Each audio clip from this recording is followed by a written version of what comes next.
So I'm sort of a big fan of the Yakuza franchise, and I've always wanted to do a ranking video because I've spent so much time in these games and even platinumed a few that I thought it would be a good idea for me to finally put my hat in the ring and give everybody the final and correct version of this tier list.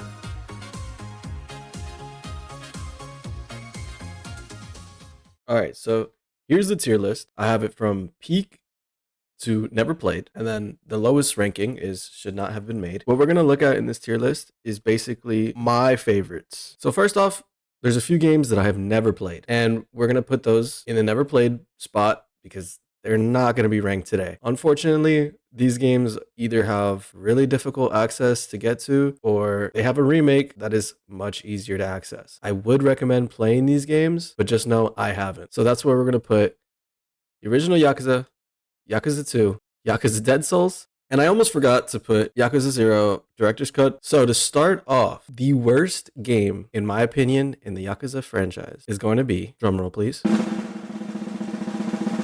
Yakuza 3 Dark Ties. So if you guys don't know, this game is a remake of Yakuza 3 with an added couple hours for this guy, Yoshitaka Mine. So the reason I put Yakuza 3 Dark Ties in the should not have been made tier is, if you don't already know, they recast the actor that plays Rikiya. The storyline for Yakuza 3 was fine as it was. Taking care of the kids in the orphanage was a good departure to what we had already gotten in the first two games, and it was something fresh. Although it didn't hit home with everybody, the changes they made I don't think were any good. For example, the extra Dark Ties episode didn't really add anything and actually detracted from Mine's mystery as a character. Also, although the combat is improved for a modern audience, Yakuza 3 clunkiness kind of made the game a little bit fun for me. It just feels pointless, and with the casting direction, if they had just copy and pasted the game, it would have actually been better than them changing massive story things that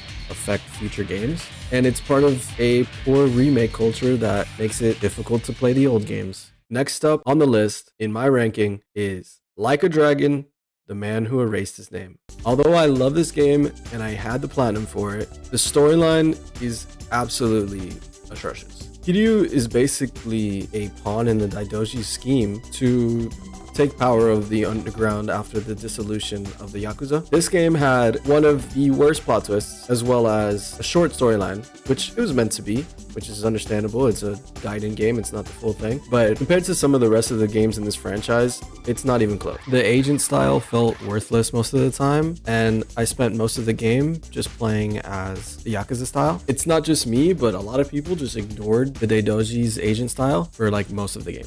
The Coliseum sections are huge grand battles, but they do get repetitive. The customization was a lot of fun. Being able to change how Kiryu looked made for some funny looking moments. Like a Dragon Gaiden, The Man Who Erased His Name is probably the perfect middle ground Yakuza game for anybody that needs to know what's going in between 6 and 7, but as a self-contained story, it doesn't really work. And next up on the list, this one's going into the straight mid category again. We're putting Yakuza Kiwami. Now this game isn't a bad game at all. Haruka is a mainstay in the franchise, and the storyline between Kiryu and Ishiyama is a classic from the original game. Personally, after playing Yakuza 0 and going straight to Kiwami, although it's a fun game with Majima everywhere and a storyline that's actually still compelling, it gives you exactly what you need to know for the origins of Kiryu. But honestly, this is the game that I spent the least amount of time with, so it makes sense that it's kind of low on my ranking. I'll say for this one, try it out. It won't take too long and it'll get you familiarized. Next up in the straight mid category, we're gonna go with Yakuza 6 Song of Life. At one point in time, this was supposed to be the end of Kiryu in the Yakuza games completely. And for an ending, it's okay. I mean, the whole thing with the boat, it didn't really feel very impactful for what should have been a story about Kiryu and him coming to terms with having to leave all those kids in the orphanage. This is why I put it above Kiwami, because I think it's better than Kiwami in the fact that the characters around you, the characters around you are really good. So Haruka ends up having a child with somebody. So you're searching for Haruka's baby daddy, basically, trying to find out who it is, because Haruka gets into a really bad accident. And this is the first time where you genuinely feel like grandfather Kiryu, because not only are you dealing with Haruka being in the hospital, but now her son, who you don't know who the father is, you gotta find who it is. And it's an interesting storyline. I think it's just because the first game in the Dragon Engine, it felt a little clunky and not really a recognizable location. It's a smaller town. Although you go back from time to time, it feels like this game, for a final entry of Kiryu's saga, could have been a little bit better. Next up, no more games in the straight meta category, because we're going to almost perfect. And here, I'm going to put the original Yakuza 3. Now, this is not everybody's favorite, but Yakuza 3 is one of my favorites. Rikiya is a really important character who has a lot of emotional moments that make you really like him, which makes him being replaced even worse, and his buddy. But a lot of people don't like the orphanage stuff in this game, and I think it's actually the perfect segue into where Kiryu becomes like this extremely interesting character, because although in the first two games he's like this super strong, super badass character who you do get to see the light side of and see like his heart, Yakuza 3 puts his heart fully in your face, on display, shows you his morals, shows you who Kiryu is as a person, and this is the baseline for the Kiryu that we understand to love in the future. He's caring, but also badass. You can literally fight people in the fish market. The Amon fight inside the cattle ring is so much fun. This is the one. Next up on the almost perfect ranking, we have Like a Dragon Ishin. So this game suffers a little bit from the end game grind, where you're basically running through these caves over and over and over to try and get yourself to be super strong and get these cards that are more powerful. And the card system wasn't bad at all. I think using the cards to your advantage to create builds that distinctly make your main character different was a good idea. But the problem is that there were certain builds that definitely worked great on its own and you never had to switch. So basically I spent the whole time running the same cards, playing the same way, going through the caves, and it felt like endless repetition of caves. But seeing Yakuza characters in this time frame with an interesting samurai storyline, playing through this game was a great experience. And I played it right before Ghost of Tsushima, so I didn't understand how good samurai combat could be until I played that. But Ishin is still a really good game. Next up on Almost Perfect, we're gonna put Yakuza 4. So Yakuza 4 is a very interesting game because it's the first time where we played as so many characters. Before this, we played as Kiryu, and basically that's it. Yakuza 4 is a really weird one because although I really like it, it has a lot of things that don't really make sense for the future of the franchise. Like for example, Tanimura, the cop character, never shows up again, and this happens again in the next game. But he had interesting moves like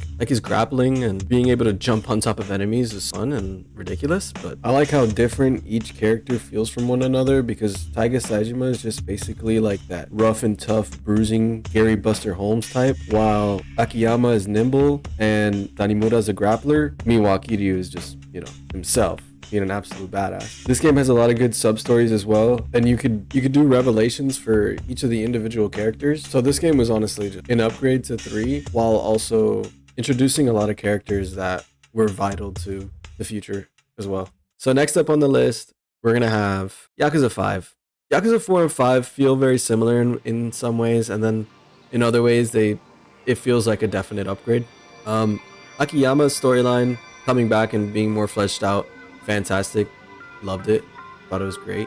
And now that I'm remembering, I think I might be remembering this one. Oh my god, it was Yakuza 5. Okay, so Yakuza 5 is the one with all the bear stuff, now that I'm remembering correctly. And man, I did not like that bear stuff. And they also had Haruka's part. Ah man. Some of these mainline games, they had so much good going for it, and they have so much content, and some of it might be a little bit too much. Taiga Saejima's hunting side story thing, yeah, I completed it. Did I have fun doing it? Maybe a little bit, but man, does that drag on. You're basically in those mountains for who knows how long. I think it was like 4 hours, 4 to 5 hours, even more. Just hunting rabbits, hunting deer, killing bears, until you finally get the final bear, and man, does it drag. So Yakuza 4, now that I'm trying to remember, I think I'm going to put it above Yakuza 5 and below Yakuza this. All right, we're going to rock it like that. Next up on the list, we have Yakuza Kiwami 2. Now, antagonist in this game is highly regarded as one of the best in the franchise. And he is. He's super cool, super strong, doesn't like look stupid in front of you, looks like a badass at all times. But problem is, it's a little bit like Kiwami in the fact that it's running on the same engine as a previous game. So Yakuza's Kiwami 2 is running on the Yakuza 6 engine. It is, which is the Dragon engine. It is a little bit better, but the girl cop who disappears after this game, who becomes like basically Kiryu's second love interest after Yumi, is basically irrelevant in this game. She has maybe like one time where she's referenced again after this. So it trivializes the entire love story between the two, because what was the point if she's going to disappear afterwards? But other than that, the storyline in this game is absolutely fantastic, and the combat is an improvement from 6. Next up on the list, in the almost perfect category, we're going to have Like a Dragon Pirate Yakuza in Hawaii. And for this one, the reason I ranked it almost perfect and not in the peak category is because I think with the guiding games, since they're reusing a lot of assets and you're just running around the same places as the mainline game, a lot of the times, the activities that they use to fill it out can feel like DLC of the game that came before it. But with Pirate Yakuza, since they added so many really cool areas and an entire ship combat mechanic is insane. For Yakuza, this is like the biggest departure from the original combat, while also still giving you, you know, that moment-to-moment combat that you like in the Yakuza games.